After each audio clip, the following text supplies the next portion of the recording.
9.3 Nigeria Info, Lagos, Nigeria. Good morning to you. Top of the morning to you. 7 minutes past the hour of 8. It's the last 1 hour of the show we call the Morning Crossfire. It comes your way Monday through Friday. We usually start at 5 a.m. And what we do is just talk for development.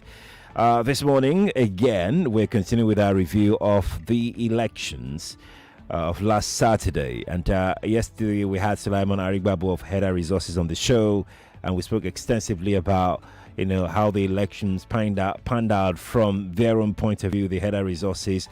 I'm having Yemi Ademoleko on the show. Yemi Ademoleko is the Executive Director of Enough is Enough.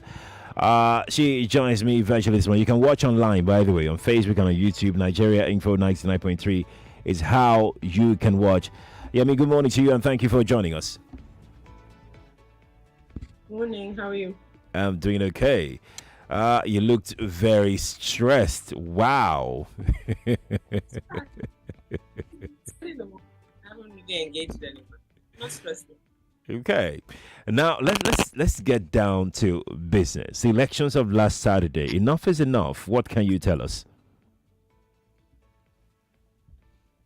Obviously, enough is not enough. I say that tongue in cheek, but it really wasn't. And obviously, we're focusing on Lagos. Elections around the country were pretty bad in some places, from Kano, Adamawa, Kebbi, Rivers. But I think Lagos for me was, for a lot of reasons, Lagos, we're in Lagos, and for a lot of reasons, I think what happened in Lagos deserves a lot of attention for what it portends for both Lagosians and just what democracy means. Because as someone said the other day, what the politicians have just shown us is that, look, we're going to retain power at all cost, by all means necessary, and we'll figure it out after we're done. And then it makes you wonder, then why do we spend a lot of time telling people to come out to vote, their votes will count, if literally state-backed terror is what is unleashed on people when things might not go their way? And we need to have an honest conversation with ourselves about what we want and what we're willing to, which is why I said, obviously, enough is not enough, what we're willing to accept from people who invariably lead us, who invariably make policies that affect our lives. And I think for me, that's what is instructive to see about Lagos: state-backed terror, a profiling of a particular ethnic group, not even ethnic group. I think what was also very interesting is watching what the APC government did is not only profiling non-Yorubans, but profiling people who might not vote for them. So you are young, you are looking like you're not Yoruba, you live in a certain area, or you're of a certain economic class, which then probably means you're not going to vote for APC for a variety of reasons. So as someone said, you're most likely a Labour voter. That's just very clear. So you profile who a Labour Party voter is: Igbo, young, maybe elite. Let me put it that way. And then you decide that in those areas, to that particular demographic, you are going to unleash them. And it's a problem. It's a problem because we're all in Lagos. And at the heart of a democracy is that everybody has the right to choose who they want to lead them. I watched a video from a young lady from Ajah yesterday, and I literally was almost in tears. Because, all she was saying was that they told her at the polling booth in Ajah that if you don't vote for APC, you cannot vote. And she was about to be accredited. The dog was there, crossed the line, sort of the barricade. INEC official could do nothing. And she just collected her PVC and said, I will not be coerced into voting for a party I don't want to vote for. That is not democracy. That's not the idea of a government for the people, by the people, of the people, for the people, by the people. And I think it's an honest conversation that we need to have around how that then affects the legitimacy of a government that's then announced as the winner of an election. And those are the questions for me that I hope we unpack over the next few weeks, and not just move on because we've had an election and someone has been declared a winner. Yeah, thanks for your opening remarks. Let's go over these one after the other, and we'll look at the actors one after the others in this just governorship elections. We're going to start with INEC.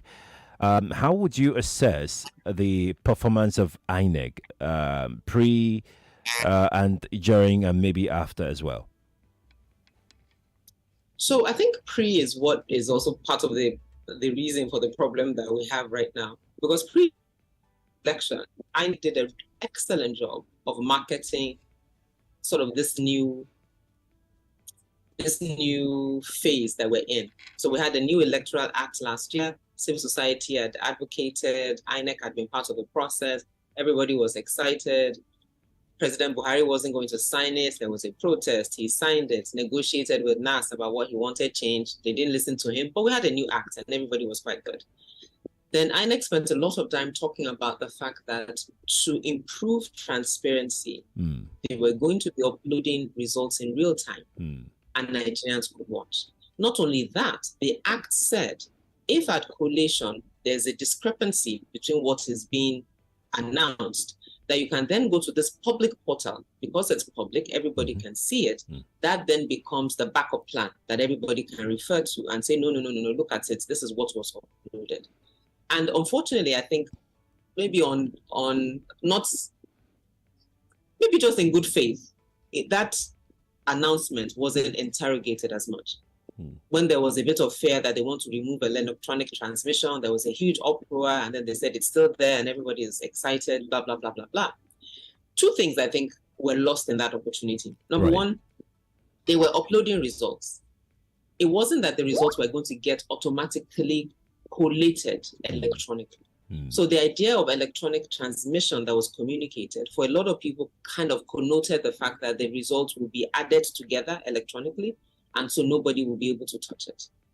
Our process for collation is still a very manual process. For anybody that has paid attention to the collation process, they bring results from polling units, it goes to the ward level, it goes to the local government, and at every stage, they're literally adding 2 + 2 to get 4 manually. Unfortunately, we saw that they were adding 2 + 2 to get 22, and that became a problem. And then they were not uploading onto BVAS, so there wasn't a reference point in real time to challenge the results. And INEC did a horrible job of communicating what the challenge was. Because at the time that it was happening, if they were explaining and talking to people, they were just silence. Presidential elections, it was like silence. They didn't speak, I think, for 48 hours, if I'm not mistaken, or maybe 24. So that was a problem. And as citizens and civil society, we didn't interrogate it well enough to say, okay, what if something happened and things were not uploaded? And sort of get a sense of the process flow. Somebody said, did we follow the technology architecture? One of the things INEC did, for example, that people found out later, all the coppers that were handling the machines, you got 2 sets of codes. You got one set of code to open the machine at 8:30 on election day and start the process. And you then got another code to upload onto the portal. Now, if citizens had been aware of this, for example, maybe when the process started, we'll be asking people, okay, do you have another code? Do you have 2 codes? Are your codes complete? But no, we're focused on ballot papers were complete. The ballot box is here. We have ink to stamp. We have the voters register. So I think also just communicating so people are aware. So when it got to the end, and then the youth corpers start saying, we don't have the code, everybody's like, what code are you talking about? Like, what does a code have to do with anything? Or they bring out a code and it's the wrong code. So all of those things became a problem because obviously giving youth corpers the wrong code was not accidental. It was part of the plan. And then secondly, the trust that the system was almost tamper-proof. And so now we're talking a lot of speculation about ability to manipulate the BVAS, who has manipulated it, what was manipulated, accredited numbers, blah, blah, blah, blah, blah. And so I think INEC meant well or had good intentions. But as I say, the road to hell is paved with good intentions. But in the communication of it and the implementation of it, especially with the presidential elections, was really bad. And now when you come to gubernatorial elections, and it's the scale of manipulation of results, it's the same. I mean, we are now having inconclusive elections in, I think, 4 states now. Kebbi is inconclusive, Abia is inconclusive, Enugu is inconclusive. I believe Adamawa too is also Adamawa, inconclusive. that's right. So that's 4 states, that I'm aware that are inconclusive. And why? Because of this desire to manipulate results. If 2 + 2 = 4, and we're all okay with it and we announce it, I'm not sure we'll have inconclusive elections.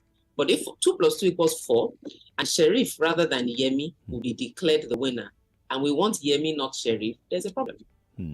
Let's talk about lessons that INEC must learn from the exercise, the last election exercise, from your own submission now. What are those things that you feel could be the takeaway for INEC and some amendments that may be needed in 4 years' time? Honestly, I really don't want to expend energy in telling INEC lessons. Let them see what they did and just receive sense, quite frankly. I don't have energy to be telling INEC lessons. If they don't know lessons from all this chaos from presidential and gubernatorial elections, then all of them should just, I don't even know. Yeah, I'm not. Yeah, I mean, enough is looking like it's more than enough, Abby. It's very enough. But I mean, at the end of the day, for me, it's always back to citizens. What are citizens willing to take? Because we will continue to get dished rubbish as long as we're okay with it. And let me be clear, it's not to dismiss that the struggle for survival is real. It's not to dismiss that for a lot of us, it's just a mechanism for managing our mental health. Because at the end of the day, how much do you want to do? You wake up at 4 a.m., you're in traffic, especially those of us in Lagos. You wake up at 4 a.m., you spend hours in traffic, you get to work, you get home, you're the one providing lights, providing water, the roads are rubbish. You're looking for money for a private school, looking for money for private healthcare. And then you get home at night and you repeat the cycle in the morning. I'm not discounting that at all. And the fact that that does take a toll on us, it takes a toll on what we're able to deal with. It takes a toll on how we treat our fellow human beings. It takes a toll on how we engage governance. Because for a lot of us, it's just, you know what? I've tried. They told me to register. I did. They told me to collect my PVC. I went there 6 times. I finally did. They told me to come out and vote. I woke up early. I was there. I even volunteered.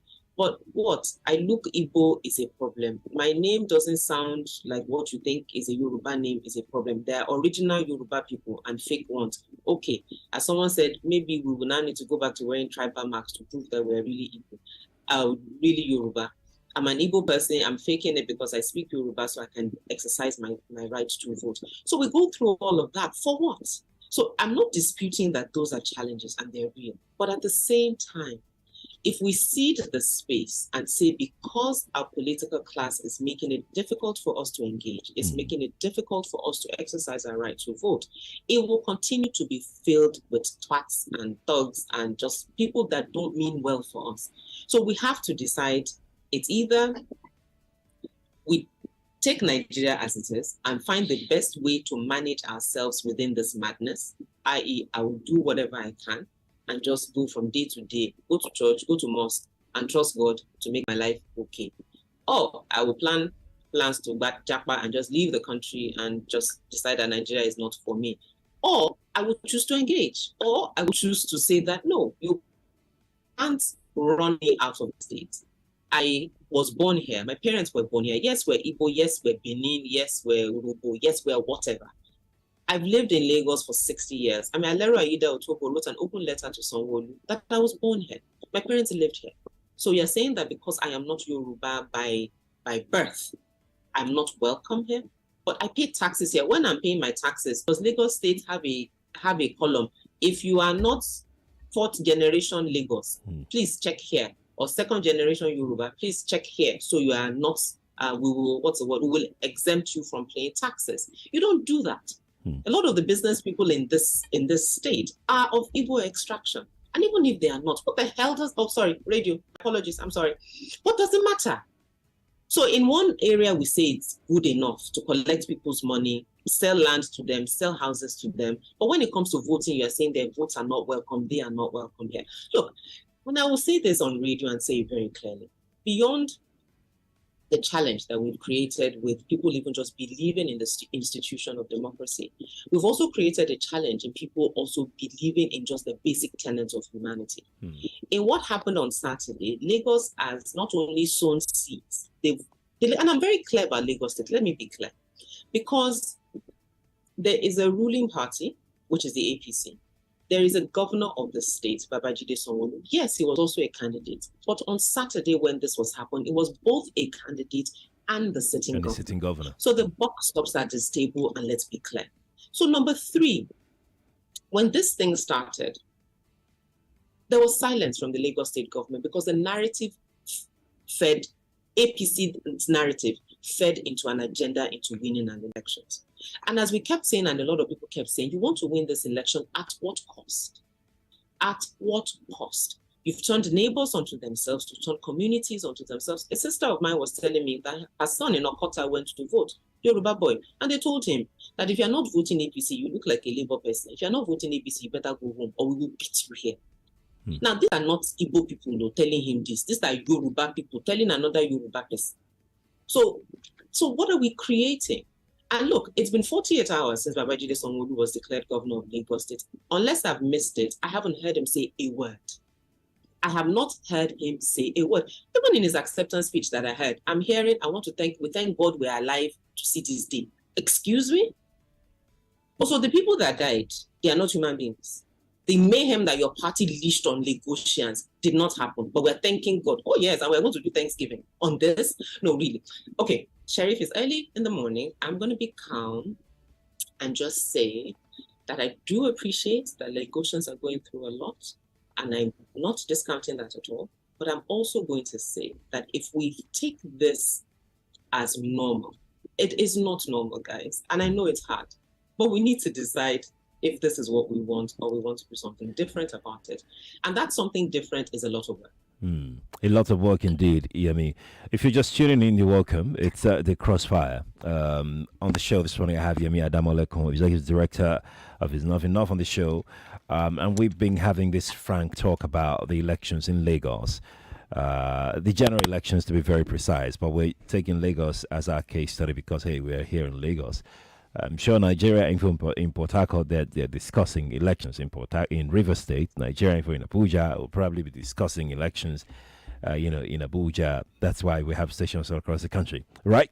So we're going to take a quick break right now. When we return from this break, I will be talking to Yemi about the performance of the Nigerian police force in enforcing law and order during the course of the elections last Saturday. Yemi, please stay with us. Lagos will be back after this. Don't go away.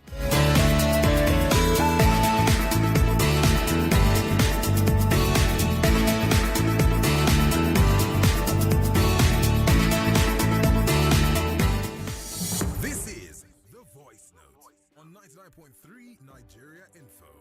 Let's talk. You know, it echoed in this room. Look, Aliko and I go back a long way. He's done phenomenally well. About 2 decades, done phenomenally well. Jim, Mike Adenuga and co. Let me tell you what they all have in common. They are all very combative personalities. Because of that, no regulator will go to them and try nonsense. Because most of them know how to deal with that regulator. We have to move beyond that, making Nigeria an economy only for the few people who are very combative. Some of us too are combative enough, so people know what's in regulation.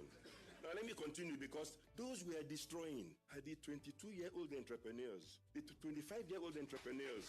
This economy is rigged against the youth and is not going to grow. When Aliko and I were 30, we were allowed to grow. Today, we're killing the youth from growing. So it's not going to grow. That's the point I'm making. And the reason, the things we have to correct, you see, any regulator that wants to get applause, just go after some people, destroy some businesses, and the more you destroy, the more they hail you. It's even proof that you're working. That's a paradigm shift. We have to get out of that complete nonsense. Without that, it will negate any monetary policy and everything else. This is The Voice Note on 99.3 Nigeria Info. Let's talk. One of Africa's biggest cancers is that Africans, for whatever reason, seem insistent on electing leaders who've built nothing and then wonder why they build nothing. You've built nothing. You've created nothing. But for your words and political oratory, your ability to hold a tune and sing a verse, your ability to fill a stadium with poor people on the promise of a food hamper and a t-shirt. And then we vote for you. And we wonder why you don't know how to build roads or houses or balance a budget or just make sure that crime and law and order is in place. We elect clowns and then give them the seat of the headmaster's office. Attention Nigeria, you asked for it, now it's here. American International Online Prep Academy has heard you. If you're an adult secondary school graduate or a current SS student and an American university education is in your sights, then AIO Prep Academy's independent study program is designed specifically for you. Current SS students pursue an American high school diploma while completing their Nigerian education. Our program is available 24 4 hours a day, 7 days a week. Students work at their own pace and earn a fully accredited United States high school diploma within months, qualifying for many America's universities. To register, students must be a minimum of 13 years of age, with no age restrictions on adult SS graduates. If attending an American university is your goal, AIO Prep Academy is your solution, all for a reasonable one-time tuition fee. For more information, contact Nana on 0902 930 1466 or Mike on 0803 748 4473.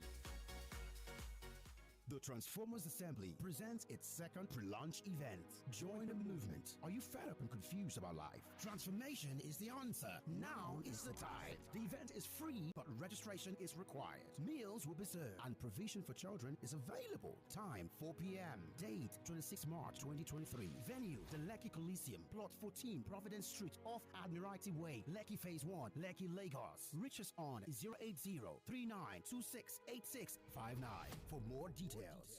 Our people, they always talk, say, to get money, person must to work with your body. But since star 73342 hash with Glow don't enter the matter, not only your hand you need to win instant money on Green Lotto with your Glow SIM. Yes, so just dial star 73342 hash on your Glow line to buy Green Lotto tickets with your airtime. Play your favorite games, check your results, and get your winnings as airtime or direct transfer to your bank account, because instant money don't day your hands, yo.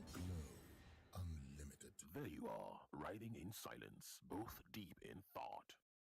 I bet you the driver think this ride shouldn't cost more, and you the passenger are sure you're overpaying.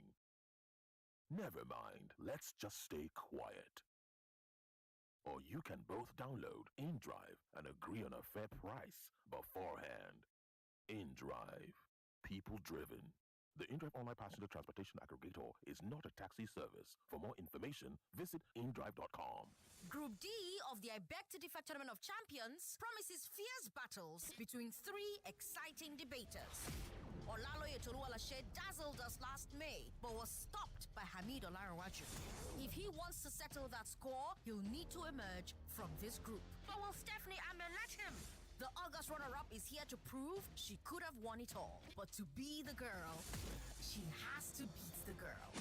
Esther Bewaji's fans will love that Group D debates on Thursdays, because they say Thursdays are for legends. She smashed scoring records on her cruise to the championship in May, and all that is left between her and the three other champions are the two challengers in this group. This March, it's the I Beg to Differ Tournament of Champions on 99.3 Nigeria Info FM and Wazobia Max TV. Oh, bright and fresh. I know they waste time to wash. I thought my clothes to Viva. Use Viva. Don't waste your time. Don't waste your money. Use Viva. Viva, oh Viva. I love my Viva. Don't need no other. I love my Viva forever. Viva, oh Viva. I love my Viva. Don't need no other. I love my Viva forever. Viva, I love my Viva. Don't need no other. I love my Viva forever. Viva Detergent, a quality cleaning powder from Aspira. Thanks for calling Bastion Since HMO. I signed up with Bastion HMO, I don't worry about hospital bills. I get access to top quality health care and still save enough for other things. They even help me pre-book my doctor's appointments. Bastion HMO also gives me access to over 1,700 hospitals and clinics with the freedom to switch whenever. I feel so in control of my finances and health. Call 0800 Bastion or visit www.bastionhmo.com to purchase a plan that suits your needs. Bastion Health, the HMO that puts you in control. Every day is a good day when you've got what it takes. Cowbell evaporated milk gives your body what it needs. Ain't every store. Happy Cowbell day, creamy goodness so. Cowbell evaporated milk is delicious milk that is carefully formulated to retain its creaminess and great taste. So creamy, so good. Cowbell evaporated milk. So creamy, so good. These days, it feels like cash is harder to find than water in the desert. You're probably wondering about queuing from one ATM to the other and getting served with nothing but disappointment. And when you consider cashless options, the frustration only grows because it's one story after the other. Hence, some business owners refuse to accept transfers. This is the time that you have to move to MyBiz by Now, a platform that allows you to accept payments from any bank or wallet fast. MyBiz by Now is a solution for all merchants and agents, whether you're receiving payments from customers or running a POS business. MyBiz by Now is super fast, secure, and reliable, and we back that up with fast and responsive customer service so that you can do business with a smile and peace of mind. Download Now MyBiz to start accepting payments now from any bank or wallet. For more details, please call 0916-834-6486. MyBiz by Now. So, as you wake up one first check highlight for early momo, you can remember say time for school runs don't reach you. Baller we sabi the 1-4 person hand for there. How you go do your thing? Come still catch up with your game. That na baller we sabi. How you go do your waka? Come still watch the game full time. Abi, come on, baller. Showmax dey your side. Sake of say dem dey summer you with better leagues for any screen, anytime, any day. No matter where you dey. For chicken money will be 3,200 naira a month. Live from Supersport on Showmax Pro. Make you sign up for showmax.com. You are listening to your number one station for talk. Your number one station for talk. 99.3 Nigeria Info. Let's talk.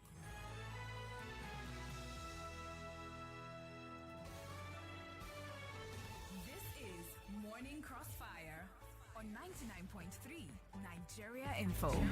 And we're broadcasting live from Victoria Island, Lagos, Nigeria. Yes, you can watch live on Facebook and also on YouTube. Just type in Nigeria Info 99.3. That's what you need to type in, Nigeria Info 99.3.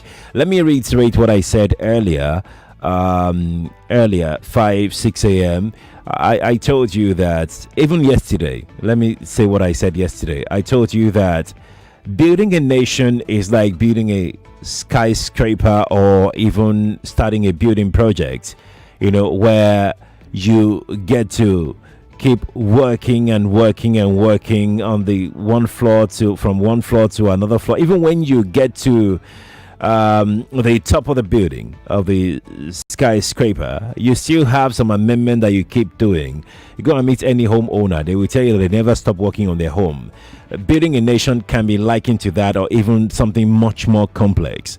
So when we come to this part of our democracy and we're not happy with what is going on, it's our collective responsibility to say that, look, we're not going to give up. Some people may want us, they may want to frustrate us, they may want to let us give up so easily, but we're not going to give in. We're going to, keep pressing their neck and making sure that they know we are here to keep an eye on all of their activities. We're here to tell them what we want, not for them to give us what they want to give us. Yeah, that's nation building. Whatever it is that's going on, we're going to grow out of it. We're going to be better as a people. All the narratives that the politicians push and we swallow, we just need to be circumspect and better enlightened rather than better educated, because an enlightened mind is quite much more powerful than just a mere educated person. A mere educated person will just be concerned about 1 + 1 being 2. An enlightened person wants to rationalize things apart from what the lecturer is telling the person. So let's rationalize the narratives that these people push during election cycle. Off cycle, we forget about these things. We live together, we play together, we eat together, we party together, we do a lot of things together. But then when it's election cycle, then you see even professional WhatsApp groups attacking themselves in their WhatsApp groups, so their own colleagues. Just because you are from this tribe and from that tribe. And it's so sad. We've now become our own worst enemies. We should reject it. All right, enough. I was about to say enough is enough, but you he's looking at me like, don't even dare. Please, say it well and say it out. Many people hear it, everybody will come.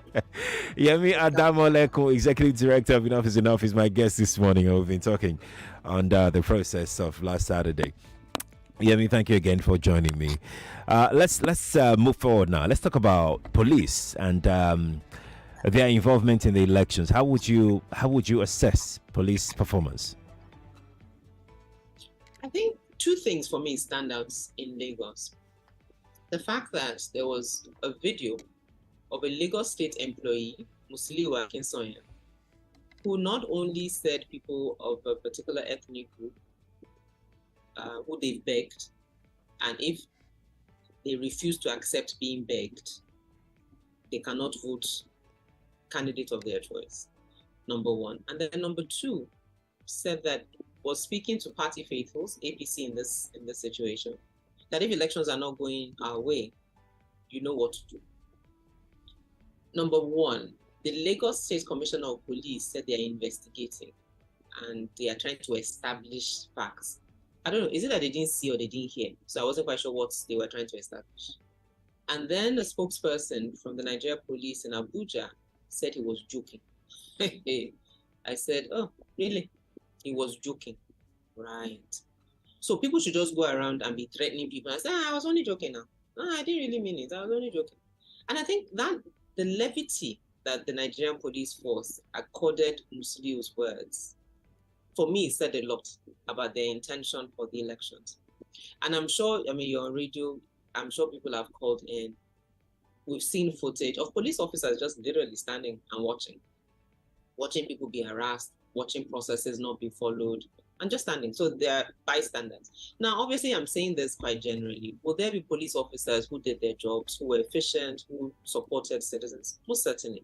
But at the end of the day, when they say bad apple spoils a basket or whatever it is, the narrative around the Nigerian police force is that they are people that serving Nigerians is not their default.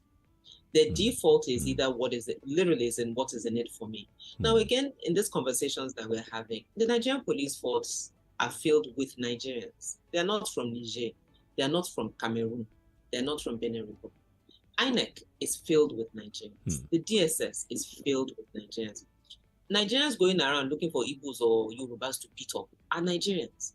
So at the end of it, where it's us doing us, if we want to use local parlance, we're doing ourselves. It's not any foreigner. So ultimately, the fact that you're wearing a police uniform should make me have some sense of faith that you are there to serve me. But we've created a society where we know they get shamed. Like there are no values, everybody's just doing anyhow. And that's why, again, when I started talking and I spoke about the APC government and Babajide Sanwo-Olu as a governor, there is something that leadership does in setting the tone in acceptable behavior. But when, as government that we've elected to serve us and literally provide order, all religious leaders, both Christian and Muslim, that we've given, in a sense, almost moral authority to speak to issues and basically say this is unacceptable behavior. When those two institutions are failing to do that, those of us in society that have sense must decide that do we want to step in the gap and say that these things are unacceptable. And we saw that as well on Saturday. So kudos to communities who said, no, you cannot come in here and run us over. We will push you back. Now, unfortunately, what then happens is you create an environment where people have to arm themselves and things can get out of hand. Because when the state, which is supposed to have the monopoly of violence, is abdicating its responsibilities, citizens will decide that they must protect themselves. And our law allows self-defense. So do we now want a situation where every citizen decides that since the police want to be behaving anyhow, I will arm myself so that if anybody comes for me, I will protect myself. And when we get to they're saying everybody should go to court.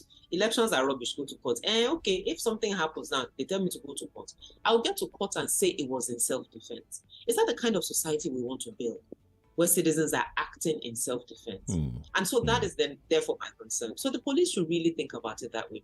Because if the police also, you know what? Somebody said something very interesting. It was in a meeting, and a sister of mine, Ngozi, where he said that for her, part of the challenge for the police is also when there is impunity in the land and people can do anyhow, they're literally spitting in the face of the police and saying there's nothing you can do.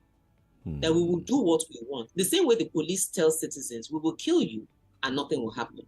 Citizens are also telling them, we will do anyhow and you cannot do anything. That is recipe for anarchy. And I keep saying it, Nigerians, let's receive sense. Because if this thing goes bad, we're all here. All of us will be affected. When armed robbers come and will break your window in traffic, they don't ask you, by the way, are you Urobo? Are you Benin? Are you Yoruba? Before I rob you, let me know before I rob you. Exactly. Let me just check if you are from my hometown before I take your phone. It's not going to no face because people are just going to go wild. Look, we have the aftermath of NSAS. It's not too far. We have not hit 3 years. NSAS protesters were peaceful, but when things went bad, people took an opportunity and capitalized on it. And those who are not, and I'm very clear about my words, they were not NSAS protesters. NSAS protesters were clear about what they were about. People saw the opportunity of a breakdown of law and order to then go crazy. Now, if we decide we want to have breakdown of law and order in Lagos, that's what we're inviting again. Let us receive sense. Lagosians that have sense. Imported Lagosians, original Lagosians, Lagosians who have lived here for 60 years, Lagosians by birth, whatever. We all live in this Lagos. I was not born here and I'm very clear about that.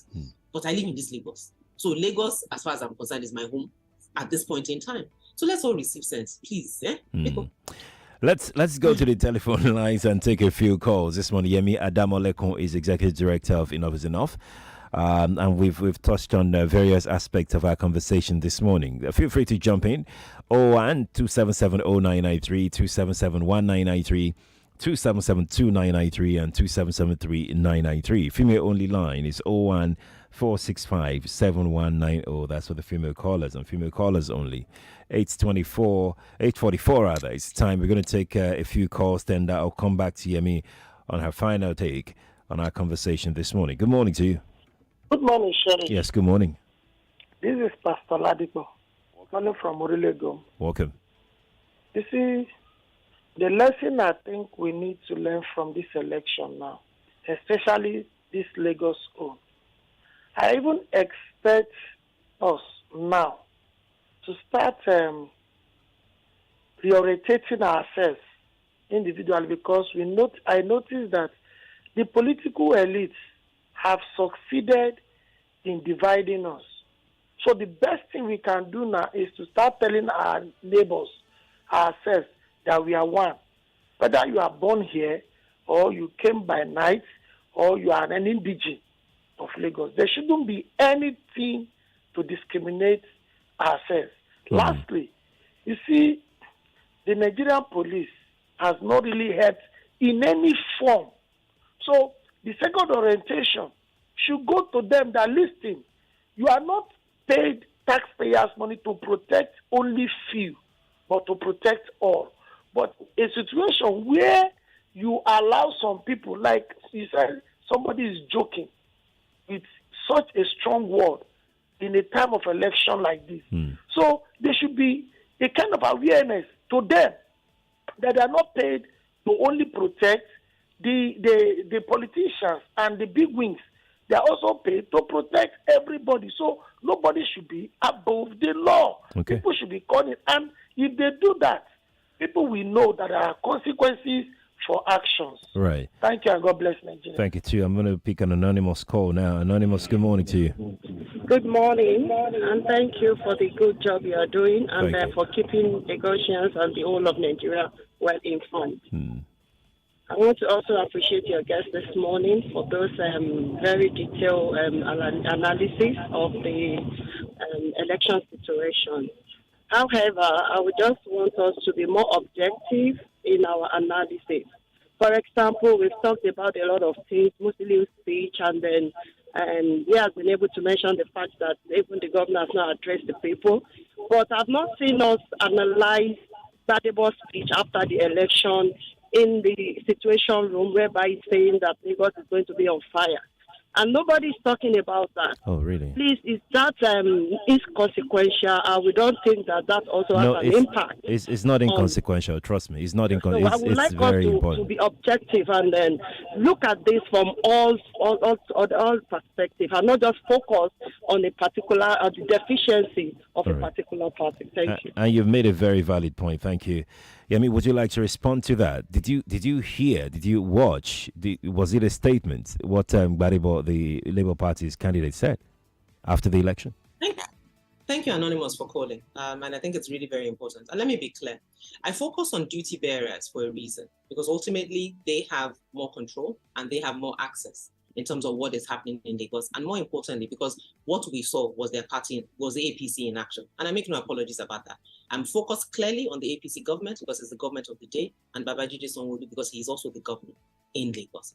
But you make a very valid point in terms of GRV's statement around it. And what he said was, if Lagos, and it was basically a warning during elections that he came on air and said, look, given what we're seeing that happens, if Lagos catches fire, if I paraphrase his words, don't hold me, I will not be responsible, don't hold me responsible. Those were a horrible choice of words, and you should not have said. Concern valid that look, you are intimidating people and harassing people. If people, what you should have said was, you are intimidating and harassing people. If people react, don't hold me responsible. But using the words Lagos, fire, given the context of NSAS and what we saw, was completely inappropriate. All right. Let me take another call now. Is it Trey? I don't know if that's your name. Is it Trey? Is your name Trey? Try. Yeah. Oh wow. Where's that from? You say what? Is that a Japanese name or something? No. It's your nickname. Station name. That's my station name. Stage name. Okay. All right. Yeah. All right. Okay. Go on. Okay. We're listening to you.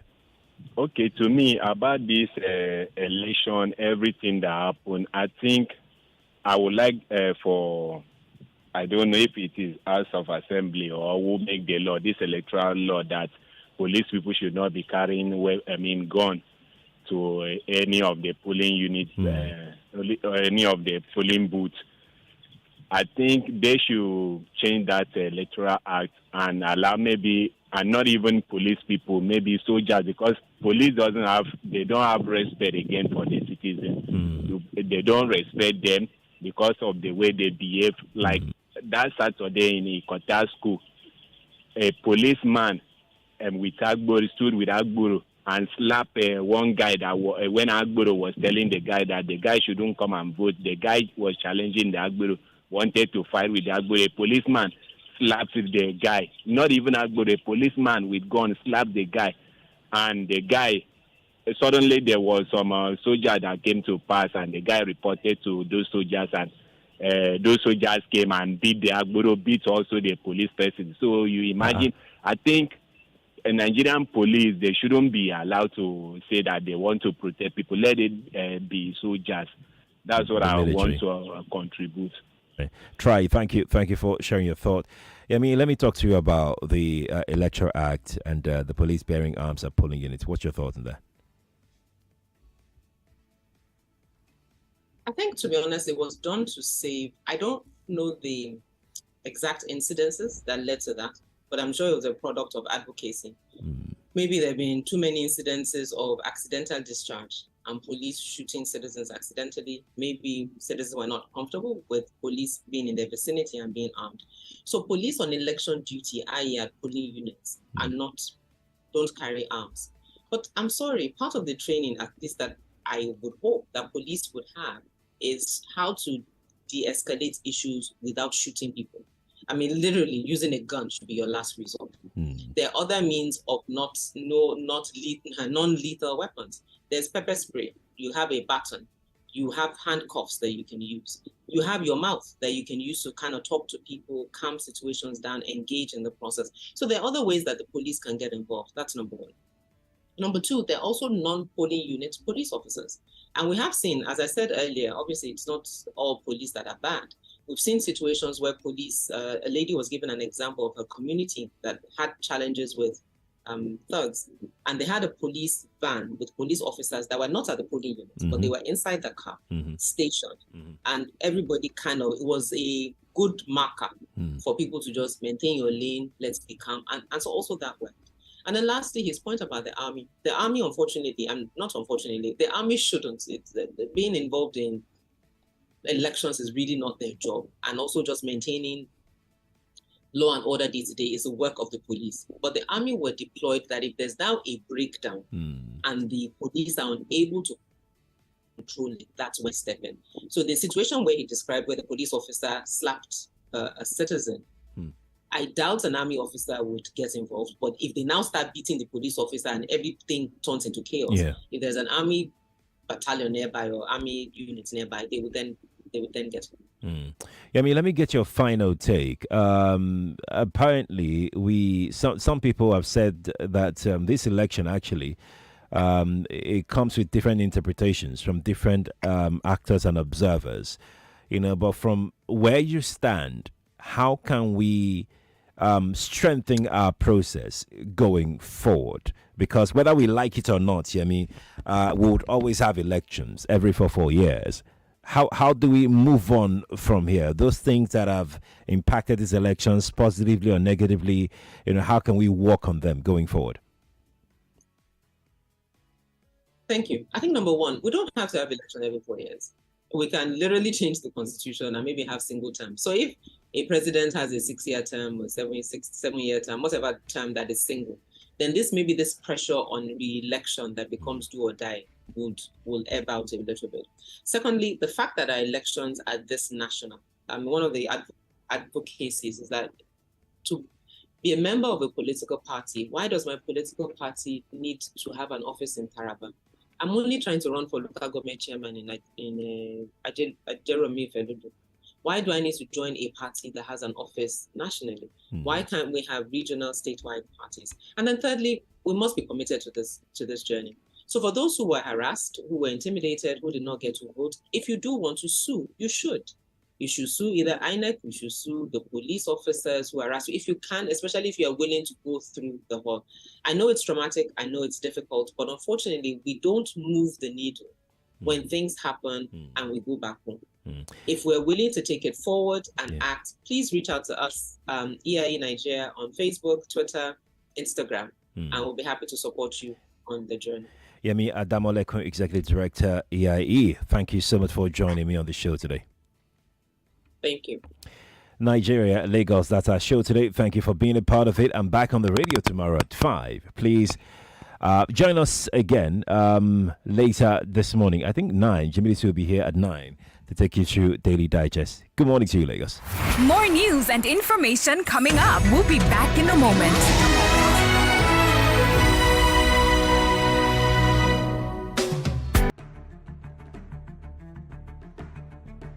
And I want to assume that you would run because I want to give the listeners context for the conversation. In 2019, you were running late to Atiku Abubakar. What did you learn then that you will not repeat this time? Yes, when is the president coming out to address us? There's a few things. One, I have a burden and a passion for young people. The fact that you have elected a man does not mean then you begin to order him around. The president will do whatever is good for the country at any given time. Mr. Adeshino, isn't the president responsible to the people?